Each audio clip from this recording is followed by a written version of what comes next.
People laughed when she walked into the shooting range. She wore an old denim jacket, no fancy gear, no swagger, just calm eyes and a borrowed rifle. But when she raised that gun and pulled the trigger, the sound didn't just echo through the room. It silenced every doubt in it. She never looked like someone who could change a room. Her presence was quiet, like wind moving through tall grass. There, but never demanding attention. She spent her mornings tending her garden and her evenings reading by the window, content with peace most people never understand. When people spoke, she listened. When people shouted, she waited. Her patience wasn't weakness. It was the kind that made storms stop before they reached her. Yet to most, she was just the quiet lady next door. Nobody knew she'd grown up on a small farm, where patience and precision were a way of life. Her father had taught her that every tool in your hand tells a story, if you respect it. So when the day came that her nephew invited her to the local shooting range for a charity contest, she smiled and said, "Sure, let's have some fun." He thought it would just be a family afternoon. He didn't know the range was about to learn the difference between noise and focus. The parking lot was packed when they arrived. Country music blared from truck radios, laughter echoed between metal roofs, and the smell of gunpowder already lingered in the air. Inside, competitors gathered around tables filled with polished rifles and custom gear. Men compared scopes like trophies. Women adjusted gloves and headsets. In that crowd, she looked out of place, no fancy case, no expensive weapon. Just an old bolt-action rifle wrapped in cloth and held like it was part of her. When she approached the sign-up desk, a young man smirked. "Ma'am, are you here for the beginner's workshop?" She smiled softly. "No, I'm here to shoot." The champion himself, tall, loud, the kind of man whose ego entered a room first, looked over. "Let her try," he chuckled. "Maybe she'll hit the paper." Laughter followed. She didn't flinch, just nodded, signed her name, and took her seat near the back. Her nephew whispered, "Aunt May, you sure about this?" She winked. The target doesn't care who pulls the trigger. When her name was called for the open competition, she stood, shoulders straight, eyes calm. The same men who mocked her now whispered, waiting for a show they didn't think they'd get. But they were about to learn what silence sounds like when it hits dead center. The reigning champion, Rick the Bull Dawson, strutted to the line first. He cracked his knuckles like a performer stepping onto stage. 3 shots, 3 perfect rings. The crowd erupted. He raised his rifle, soaking up their praise. Then came May's turn. Rick leaned close and whispered loud enough for everyone to hear. "Careful, sweetheart. That thing looks older than you." She just smiled, loading her rifle with steady hands. Her movements were slow, deliberate, almost graceful. So unlike the rushed, boastful shooters before her. People whispered, betting on how badly she'd miss. The range officer gave the signal. She inhaled slowly, exhaled once, then let her world narrow down to a single heartbeat. Everyone expected a shaky shot, a clumsy noise. Instead, the first crack of her rifle was clean, sharp, commanding, confident. It made the metal roof vibrate. No one spoke. Even Rick blinked, unsure why silence suddenly felt heavy. She lowered the rifle calmly and said, "That'll do." The day before, May had spent hours cleaning her rifle on the porch. The same gun her father had used decades earlier, oiled so many times that the wood gleamed like memory itself. "Don't chase the shot," her father used to say. "Let the shot chase your breath." She'd never forgotten that.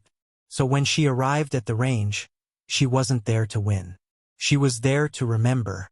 Now, standing under bright fluorescent lights, she repeated the rhythm in her mind. Inhale, aim, exhale, release. The smell of gunpowder mixed with the scent of oil. The weight of the rifle felt like coming home. Behind her, whispers grew louder. "Beginner. She'll miss. Waste of ammo." She ignored every one of them. Her nephew watched her posture and saw something he hadn't seen before. Discipline. The kind of focus that doesn't shake, doesn't blink. It reminded him of an old photograph in their hallway. His aunt in a uniform, medals pinned neatly to her chest. He finally understood.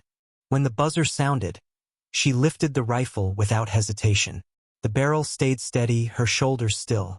In that moment, time held its breath with her. Bang!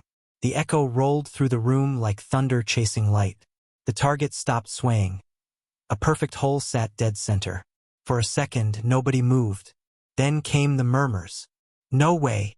That's dead center. Did you see that?" Rick blinked. "Lucky shot," he muttered. She didn't respond. She simply reloaded, checked the chamber, and adjusted the sight by a hair. The crowd leaned forward. Bang!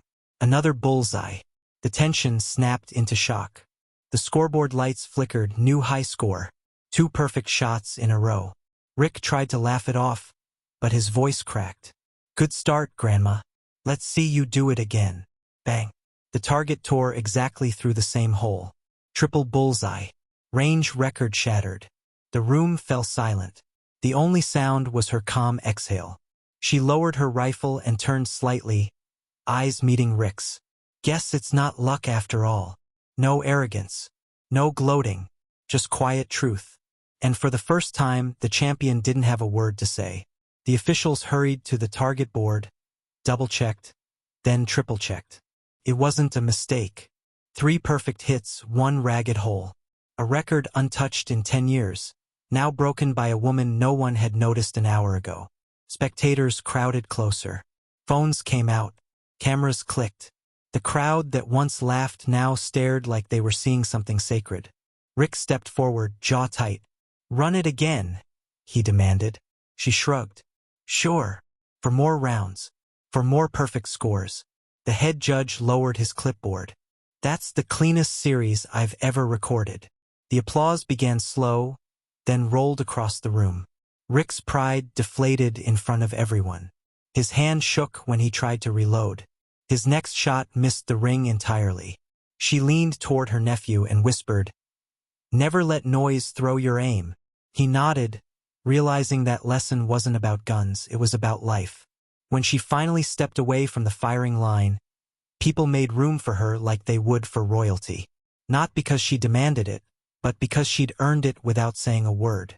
After the competition ended, a few of the younger shooters gathered around. One asked, "Ma'am, where'd you learn to shoot like that?" She smiled softly. "Old habits." Her nephew finally spoke up. She was a marksmanship instructor. Served 15 years. The room went silent again. The champion, still pale, approached her slowly. You trained soldiers?" She nodded. "Once. These days I just grow tomatoes." He swallowed. "Why didn't you tell anyone?"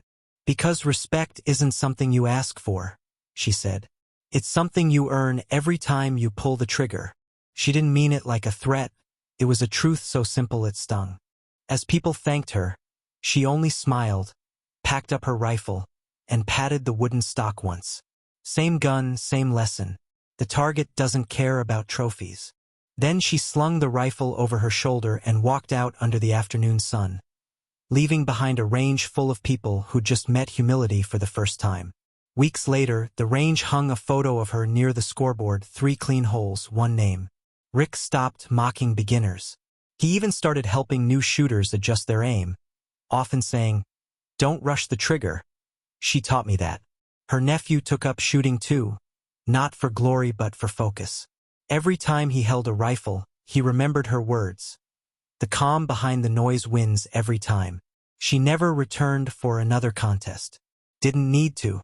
One visit had been enough to remind everyone that experience doesn't shout. Simply hits the mark and walks away. That day wasn't really about guns or records, it was about presence. The way silence can be stronger than pride, how humility can be sharper than skill. She didn't win because she was lucky. She won because she didn't let noise decide her aim.